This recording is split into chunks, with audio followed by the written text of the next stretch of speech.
एक बार किसी गांव में महात्मा बुद्ध का आगमन हुआ। सब इस होड़ में लग गए कि क्या भेंट करें। इधर गांव में एक गरीब मोची था।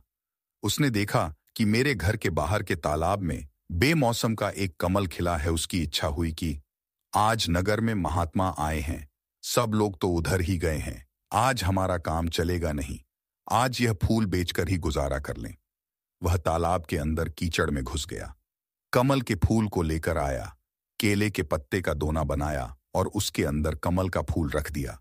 पानी की कुछ बूंदें कमल पर पड़ी हुई हैं और वह बहुत सुंदर दिखाई दे रहा है। इतनी देर में एक सेठ पास आया और आते ही कहा, क्यों फूल बेचने की इच्छा है?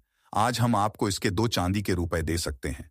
अब उसने सोचा कि 1-2 आने का फूल इसके 2 रुपए दिए जा रहे हैं। वह आश्चर्य में पड़ गया। इतनी देर में नगर सेठ आया। उसने कहा, भाई फूल बहुत अच्छा है, ये फूल हमें दे दो, हम इसके 10 चांदी के सिक्के दे सकते हैं।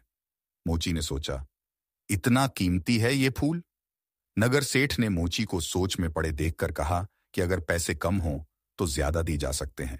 मोची ने सोचा, क्या बहुत कीमती है ये फूल।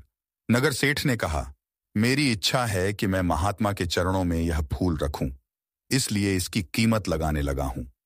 इतनी देर में उस राज्य का मंत्री अपने वाहन पर बैठा हुआ पास आ गया और कहता है, क्या बात है, कैसी भीड़ लगी हुई है? अब लोग कुछ बताते, इससे पहले ही उसका ध्यान उस फूल की तरफ गया। उसने पूछा, यह फूल बेचोगे? हम इसके 100 सिक्के दे सकते हैं, क्योंकि महात्मा आए हुए हैं।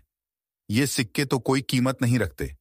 जब हम यह फूल लेकर जाएंगे तो सारे गांव में चर्चा तो होगी कि महात्मा ने केवल मंत्री का भेंट किया हुआ ही फूल स्वीकार किया। हमारी बहुत ज्यादा चर्चा होगी, इसलिए हमारी इच्छा है कि यह फूल हम भेंट करें। और कहते हैं कि थोड़ी देर के बाद राजा ने भीड़ को देखा।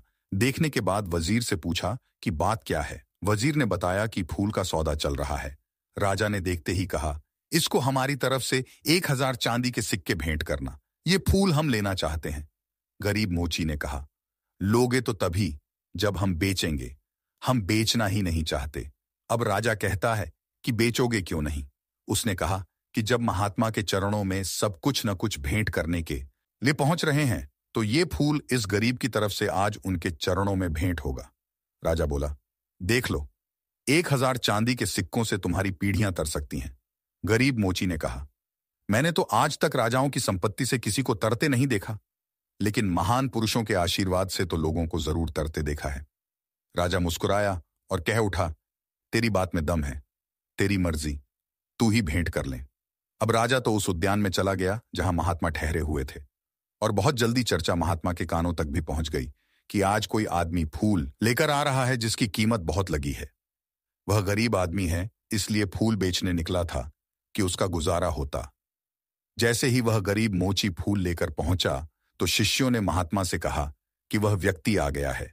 लोग एकदम सामने से हट गए। महात्मा ने उसकी तरफ देखा। मोची फूल लेकर जैसे पहुंचा तो उसकी आंखों में से आंसू बरसने लगे।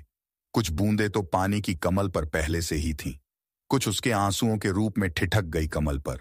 रोते हुए इसने कहा, सबने बहुत बहुत कीमती चीजें आपके चरणों में भेंट की होंगी, लेकिन इस गरीब के पास यह कमल का फूल और जन्म जन्मांतरों के पाप जो मैंने किए हैं, उनके आंसू आंखों में भरे पड़े हैं। उनको आज आपके चरणों में चढ़ाने आया हूं। मेरा ये फूल और मेरे आंसू भी स्वीकार करो। महात्मा के चरणों में फूल रख दिया। गरीब मोची घुटनों के बल बैठ गया। महात्मा बुद्ध ने अपने शिष्य आनंद को बुलाया और कहा, देख रहे हो आनंद, हजारों साल में भी कोई राजा इतना नहीं कमा पाया जितना इस गरीब इंसान ने आज एक पल में ही कमा लिया। इसका समर्पण श्रेष्ठ हो गया। इसने अपने मन का भाव दे दिया। दोस्तों, इस कहानी से हमें उम्मीद है कि आप जरूर कुछ ना कुछ सीखे होंगे। ऐसी कहानी सुनने के लिए आप हमारे चैनल को सब्सक्राइब करें, लाइक करना मत भूलिएगा। नमो बुद्धाय।